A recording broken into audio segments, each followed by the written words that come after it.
Good morning, ladies and gentlemen. Thank you very much. I'd like to thank the organizers for the opportunity to participate in the Mexican Oil and Gas Summit, and also in order to thank for the opportunity to talk about the progress made recently by the Mexican Petroleum Fund. Let me start by recalling what the Mexican Petroleum Fund is all about.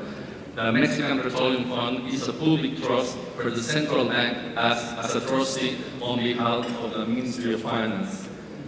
The central bank has the objective to receive, distribute, and administer all the revenues arising from oil and gas exploration and production activities. At the fund, we like to see this obligation in three different roles that we have to fulfill. In first place, we have to fulfill, we are in charge of receiving and distributing all the hydrocarbon revenues from both the assignee, which is Pemex, and also from the contractors, the new contractors under the new energy reform. Secondly, it's in charge of the administration of the financial aspects of the hydrocarbon contracts. As you know, the Hydrocarbon Commission is the one responsible for the administration of the technical aspects of the contracts. However, the financial aspects of the contracts is in charge of the Mexican Petroleum Fund. Finally, the last role of the Mexican Petroleum Fund would be to be in charge of the administration of a long-term reserve fund. In other words, the creation and administration of a sovereign wealth fund. So let me start with the first role, the reception of hydrocarbon revenues. As I said before, the sources of these revenues are, on the one side, revenues arising from Pemex, and secondly, the revenues that the new contractors of Round 1 will generate, or are already generating. Once those resources are received by the Petroleum Fund, they are transferred following a preference order that is established within our law. First, transfers are made in order to cover payments due to the contractors. It's important to point out that, at least currently and for the main part of last year, these contractors, the Mexican Petroleum Fund didn't make any payment of this kind to the contractors, and this is because the contracts that were allocated last year were profit-sharing contracts where no production is taking place. There are contracts that are only in the evaluation phase. So given that there is no production, we don't have to make any payment to these contractors. This is going to take place once these contracts start producing. So currently, there is no payment of this kind, and we are only making payments for the second point made there in our slide. The second type of transfers are those that are aimed for the federal government to cover their public spending. The transfers made to the federal government could be up to 4.7% of GDP. Finally, the last role, the last transfer that the Mexican Petroleum Fund makes is related to the creation of the sovereign wealth fund. If in any calendar year the Mexican Petroleum Fund deposits the equivalent of 4.7% of GDP to the federal government, and there is an additional income, the Petroleum Fund can channel that income into the long-term reserve. As we are going to see later in this presentation, that wasn't the case during last year. Last year marked the first year of operations of the fund, and it also marked the beginning of the new E and P contracts that started operating in September. Accordingly, the contribution of these contracts to the income of the Mexican Petroleum Fund was rather small. Last year, the fund received 399 billion pesos, from which roughly 99.99% was received from Pemex. Only 0.001% was received from contractors. And this is because, as I was saying, these contracts are not in a production phase. They are only in an evaluation phase, and they are only mandated to pay the exploration fee. This exploration fee amounted to only 2 million pesos. And so it was just a very small share of our revenues, of our incomes. So once those revenues were received, they were then transferred to the Treasury and the different stabilization and development funds. The main development stabilization funds in this regard are the stabilization fund for the budgetary income and the stabilization for the income of the federal entities. These transfers to the Treasury and to the different stabilization and development funds is established also in our law. It has a preference order established in our law, and it is made according to a calendar that the Ministry of Finance states at the beginning of the fiscal year. So, for 2015, the 399 billion pesos that we received were equivalent to 2.2% of GDP, meaning that it was not possible to make any transfer to create a sovereign wealth fund. So far this year, and by this I mean up to May of 2016, the fund has received and transferred the equivalent of 112 billion pesos, which represents at the time the equivalent of 0.6% of GDP. According to our own estimates, the fund will receive income which will represent between 1.3 and 2.7% of GDP, and therefore it won't be enough to accumulate into the sovereign wealth fund this year as well.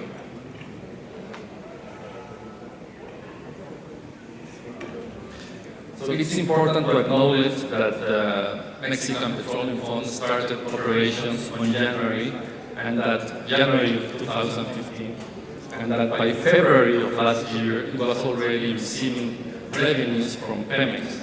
So this required implementation in a very short time of all the process and all the infrastructure required to perform the financial operations of the Petroleum Fund, also all the infrastructure necessary to record transactions and to have a proper bookkeeping, especially consider that from February on, we started receiving revenues from Pemex on a monthly basis. These transfers were equivalent to 20 or 30 billion pesos each month. So at the same time that we were started receiving these transfers, these revenues on February, our team has to work on building the technology platform required to fulfill its second role, which is the administration of the financial aspects of the EP contracts. In this case, the time constraint was set based on the evolution of round one. As we can see, during July, the first tender of round one took place, and also during September of last year, those contracts were signed between contractors and the National Hydrocarbon Commission. This set the scenario for the Mexican Petroleum Fund to start receiving revenues payments from these contractors starting in October. As I said before, these are profit-sharing contracts with no production. They are in the evaluation phase, so the only payment due to the Mexican Petroleum Fund was the exploration fee. Also during September, the second round of the second tender of round one took place, and 3 contracts were allocated. The first contract of these 3 was signed between contractor and National Hydrocarbon Commission during December, and the other 2 were signed at the beginning of 2016. Again, these 3 contracts are profit-sharing contracts with no production, so they are also paying fees and no royalties at all. Let me say that royalties, when they eventually arrive to the fund, and as I'm going to explain in the next couple of slides, once royalties are calculated by the fund, they are calculated after payments are made by contractors. So there can be some differences between the calculations made by the contractor and the payment it has made to the fund, and the calculation made by the Mexican Petroleum Fund. If this is the case, any difference between our calculation and the payment made by the contractor will have to be covered in later dates according to the contractual terms. So, during December of 2015, the most recent tender of round 1, tender 3 took place. Salvador was commenting during his presentation. 25 contracts were allocated, and 19 of them started operations in May of this year. These contracts are not profit-sharing contracts, they are license contracts, and represent areas in evaluation and production phases. So last month, that is during June, the Mexican Petroleum Fund started for the first time receiving payment from exploration and also receiving royalties from these contractors.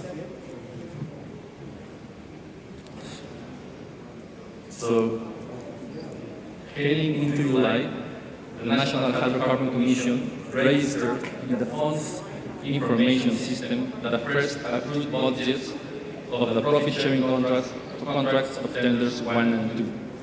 These budgets, once registered with us, set the obligation for the contractor to render every month the expenses and cost information that they incur for the evaluation phase. That will happen in August. That means July was the month for the National Hydrocarbon Commission registered the budgets with us, and that then during August the contractors have to send all this information, all the expense information that will eventually be discounted from the profit that is calculated for these contracts, for the contractual value of these contracts. So finally, next December, tender 4 of round 1 will take place, and the areas that will be offered will work under a license contract scheme. So the scheme that I'm going to explain in the next couple of slides for the license contracts that are already in place also applies for these contracts that will be allocated, tendered and allocated during December. So as you can see from this timeline, most of the activity of the fund during 2015 was aimed at receiving and transferring all the revenues arising from Pemex and contractors, but also preparing the fund's infrastructure in order to be able to handle and administer all the information, the financial information from these new EP contracts.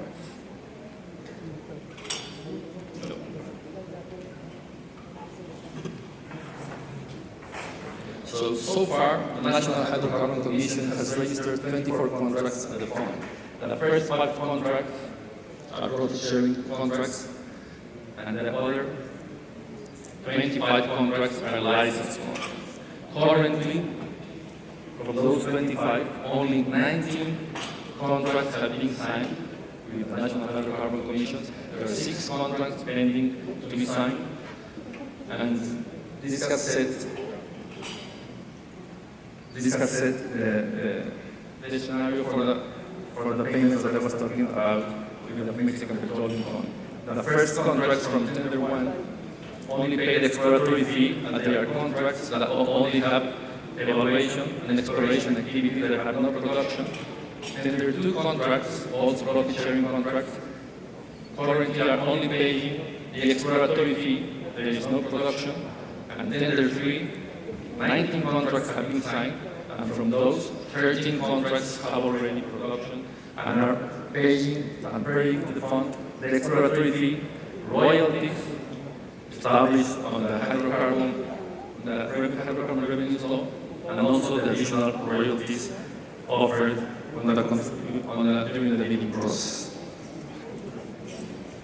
Those two second columns are royalties, and additional royalties will be paid once they start production.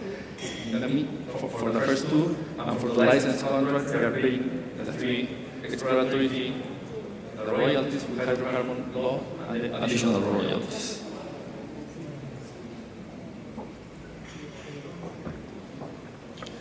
So this slide represents a typical operation in any given month for the administration of the financial contracts by the Mexican Petroleum Fund. In any calendar month, the National Hydrocarbon Commission and the contractors will submit during the first 10 working days of the month all the information regarding volumes produced, volumes commercialized during the previous month. As I was saying before, May was the first time that the contractors and the National Hydrocarbon Commission presented production under this contract, so they were obliged to present this information on last June.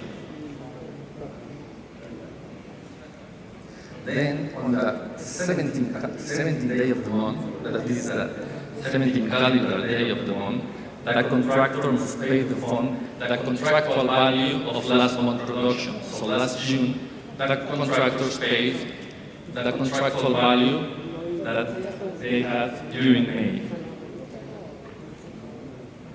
Later, on the 17th working day, the fund communicates its calculation to both the National Hydrocarbon Commission and to the contractor, and any difference that may result is also informed, is communicated to both parties, to the National Hydrocarbon Commission and to contractors. If there was a difference, and this difference is in favor of the government, then the contractor has 5 working days in order to cover that difference before they start being subject to contractual penalties. If the difference is in favor of the contractor, no payment is made, no payback is made to the contractor. Those resources are kept, are sent to the Treasury, and are taken into account for the next payment, and that payment due next month for the contractor. Also, during this process, as you can see, contractor, the National Hydrocarbon Commission submit the information for each month. There can be difference, and if there is a difference, the Mexican Petroleum Fund will only take into account the information provided by the National Hydrocarbon Commission in order to perform its calculations. So the information from the National Hydrocarbon Commission prevails over the information submitted by the contractor.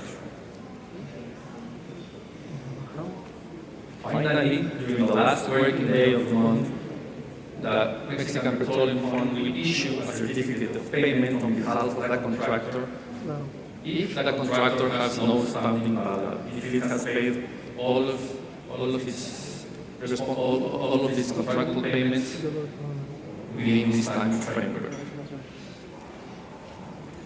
So given this tight schedule for the calculation process and the corresponding payments, it has been of primary importance that the Mexican Petroleum Fund has a technological platform that provides all the authorities and all the contractors with the possibility to recollect and exchange information. So we are able to make all this information flow and payment flow in a timely manner. This technological platform is known as SIPAC. SIPAC stands for Sistema de Pagos para las Asignaciones y Contratos de Hidrocarburos, and it allows, as I was saying, the transmission of information between authorities and companies. This platform was ready September of 2015, just in time for the registry of the first contractors of Tender 1, of Round 1.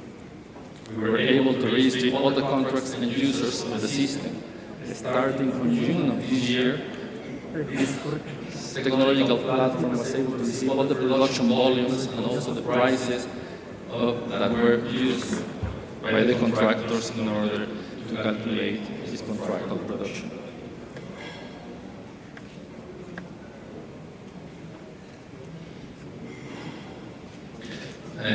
It is important to remember that a crucial element or a crucial objective of the Mexican Petroleum Fund is to contribute to the transparency and government accountability. And in order, yes, and accountability. So the Mexican Petroleum Fund is bound by law to publish plenty of statistical information about contracts and assignments, and in this we are currently making public a total of 211 data series regarding information from the assignment, from Pemex, from the production sharing contracts, and also from the government transfers that we were talking about, which are the first role of the Mexican Petroleum Fund. The information of the assignments include all the volume produced by each type of hydrocarbon. It also includes all the volume produced for each region, production region, and also all the costs and investments that Pemex reports to FAT for fiscal purposes.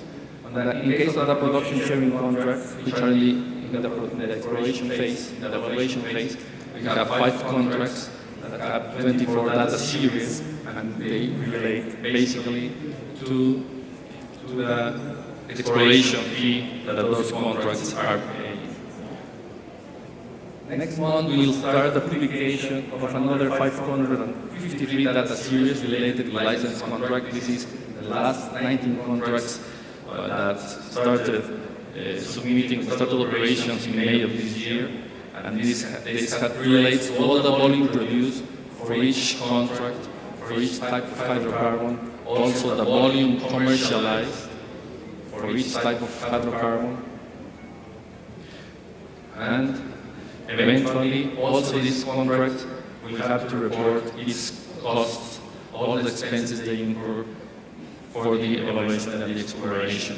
Although these license contracts are already producing, some of them don't have their budget approved by the National Hydrocarbon Commission, so they still don't have the obligation to present those expenses related to that budget to the Mexican Petroleum Fund.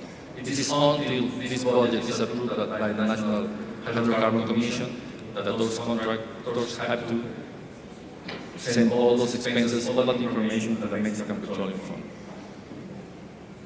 On the other side, the 3 of the production sharing contracts that are already signed have had their budgets approved by the National Hydrocarbon Commission. So it will be probably starting in September of this year that we will have the cost registry for these three contracts, and eventually we can have, once we have profit sharing contracts in production, we have the information about volume, price, and government intake. These profit sharing contracts in production include those assignments of Pemex that can migrate to contracts. So far, there hasn't been a migration from Pemex to this new scheme, but I believe that probably this year we'll have the first of those migrations taking place.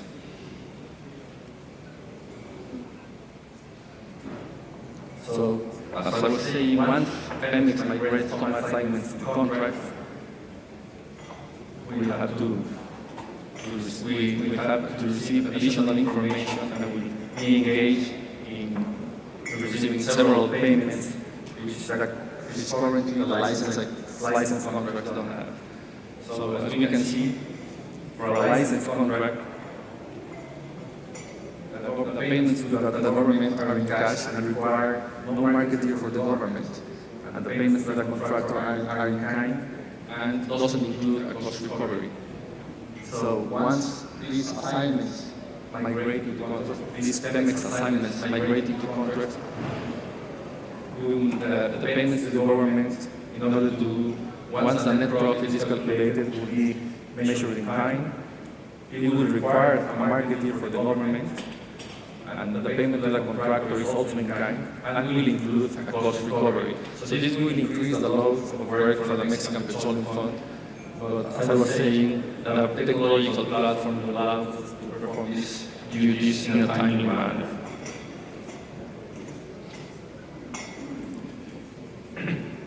Finally, the third role of the Mexican Petroleum Fund will be to create the long-term reserve of the sovereign wealth fund. This will take place once the hydrocarbon revenues exceed 4.7% of GDP. As I was saying before, this year we don't contemplate any accumulation to this reserve. As in an optimistic scenario, this income, these revenues will account only 2.7% of GDP. This long-term reserve will be managed by the Mexican Petroleum Fund. It will help as a stabilizer for the federal budget, and in case those resources have accumulated and have reached 3% of GDP, then the technical committee of the Petroleum Fund can recommend the Congress the use and the allocation of these resources to specific objectives, mainly in investment and research areas. Once the reserve reaches an equivalent of 10% of GDP, the real annual financial return will be transferred. So this is the last challenge and that the Mexican Petroleum Fund faces.